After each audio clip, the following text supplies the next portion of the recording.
السلام علیکم۔ خیر مقدم ہے آپ کا ہماری YouTube channel Khan education hub پر۔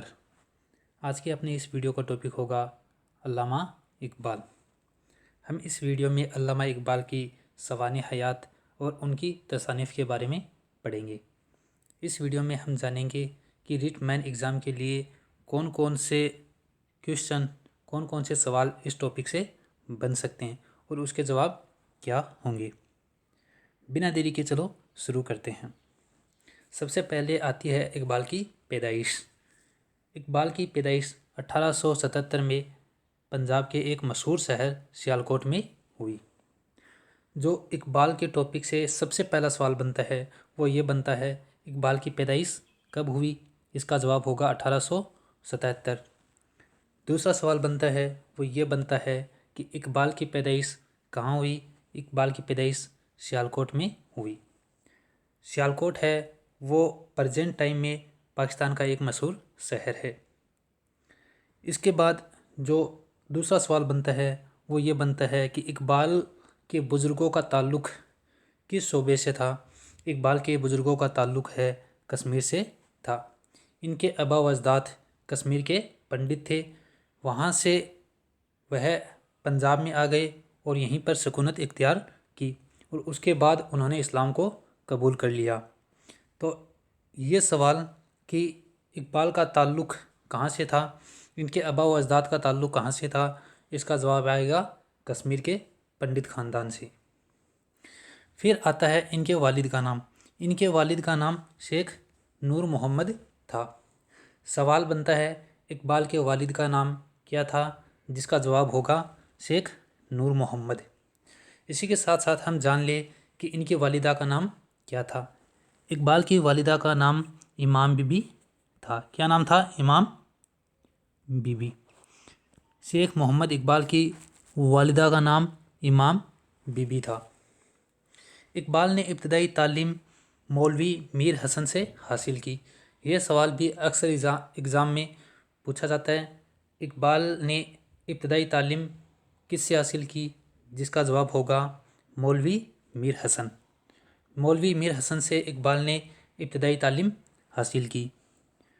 1893 میں انٹرنس پاس کیا۔ 1897 میں لاہور گورنمنٹ کالج سے BA کیا۔ یہاں سے ایک سوال بنتا ہے کہ اقبال نے کون سی کالج سے BA کا امتحان پاس کیا؟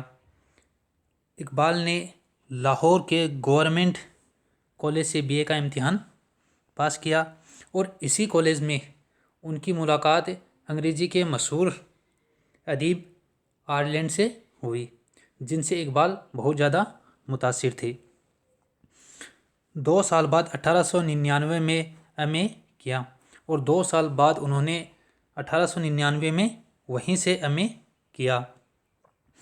اگلا جو سوال ہے جو اکثر پوچھا جاتا ہے وہ یہ کہ مزید تعلیم کے لیے اقبال یوروپ کب گئے؟ اقبال یوروپ 1905 میں گئے۔ کب گئے؟ 1905۔ کب تک رہے؟ 1908 تک۔ 1905 سے 1908 کے درمیان اقبال یوروپ میں رہے۔ یوروپ میں وہ جرمنی اور انگلینڈ میں رہے۔ وہاں ڈاکٹریٹ اور بیرسٹری کی ڈگری حاصل کی۔ انہوں نے بیرسٹری کی ڈگری انگلینڈ سے حاصل کی، وہیں انہوں نے PhD جرمنی سے کی اور ان کی PhD کا جو عنوان تھا، ان کا وشے تھا، وہ تھا ایران میں فلسفہ۔ ایران میں فلسفہ ان کی PhD کا عنوان تھا، جس پر انہوں نے PhD کی۔ واپس آ کر لاہور میں وکالت شروع کی۔ ایک سوال یہ بنتا ہے کہ یوروپ سے آنے کے بعد اقبال نے کون سا پیشہ اختیار کیا؟ جس کا جواب ہوگا وکالت کا۔ کچھ عرصے تک یہی ان کا ذریعہ معاش رہا۔ انہوں نے مختلف اوقات میں برطانیہ، جرمنی، اسپین، فرانس، فلسطین، افغانستان وغیرہ کا سفر کیا۔ اقبال نے کون سے ملکوں کا سفر کیا؟ اس میں آئے گا جرمنی ہے، برطانیہ ہے، اسپین ہے، فرانس ہے، فلسطین ہے اور افغانستان۔ ان دیشوں کا انہوں نے سفر کیا۔ وہ سماجی اور سیاسی سرگرمیوں میں بھی حصہ لیتے رہے۔ انہی سرگرمیوں نے ان کی شاعری میں بڑا تنوع پیدا کیا۔ شاعری کی بدولت ان کو بڑی شہرت حاصل ہوئی۔ اقبال نے غزلیں بھی کہی، اقبال نے نظمیں بھی کہی، اقبال نے مثنویاں بھی لکھی، اور اسی طرح انہوں نے نعت اور بھی بہت ساری دیگر اصناف میں طبع آزمائی کی۔ لیکن جو ان کے فیمس ہونے کی خاص وجہ ہے وہ ہے نظم۔ نظم کی بدولت وہ ہے بہت زیادہ مشہور ہوئے۔ لاہور میں ان کا انتقال ہوا۔ اگلا سوال جو بنتا ہے وہ یہ بنتا ہے، اقبال کا انتقال کہاں ہوا اور کب ہوا؟ اقبال کا انتقال 1938 میں لاہور میں ہوا۔ اقبال کا انتقال کب ہوا؟ 1938 لاہور میں۔ پیدائش ہوئی تھی 1877 سیالکوٹ پنجاب میں۔ پھر اگر ہم اقبال کے بارے میں اور جانیں تو اس میں یہ خاص بات آتی ہے، اقبال اردو کے سب سے بڑے فلسفی شاعر ہیں۔ پیچھے جو فرسٹ گریڈ کا ایگزام ہوا تھا اس میں ایک سوال آیا تھا کہ کس شاعر نے کہا کہ میں شاعر نہیں فلسفی ہوں، جس کا جواب ہوگا اقبال۔ اقبال نے خود اپنے بارے میں کہا کہ میں شاعر نہیں بلکہ فلسفی ہوں، اور اردو کے سب سے بڑے فلسفی شاعر اقبال کو ہی تسلیم کیا جاتا ہے۔ ان کا مشرقی اور مغربی فکر کا مطالعہ بہت وسیع تھا۔ قدیم اور جدید علوم پر وہ گہری نظر رکھتے تھے۔ انہوں نے 20ویں صدی کے ذہنی، معاشرتی اور اخلاقی مسائل کا جائزہ انتہائی بالغ نظری کے ساتھ لیا۔ اقبال کی فکر کے بہت سے پہلو آج کی تہذیب کو سمجھنے میں معاون ہوتے ہیں۔ خودی، عمل، عشق، زبان و مکان اور انسانی خبر و اختیار کے موضوع پر اقبال کے اثار ہماری اجتماعی فکر کا حصہ بن چکے ہیں۔ وہ جتنے بڑے مفکر تھے اتنے ہی بڑے فنکار بھی تھے۔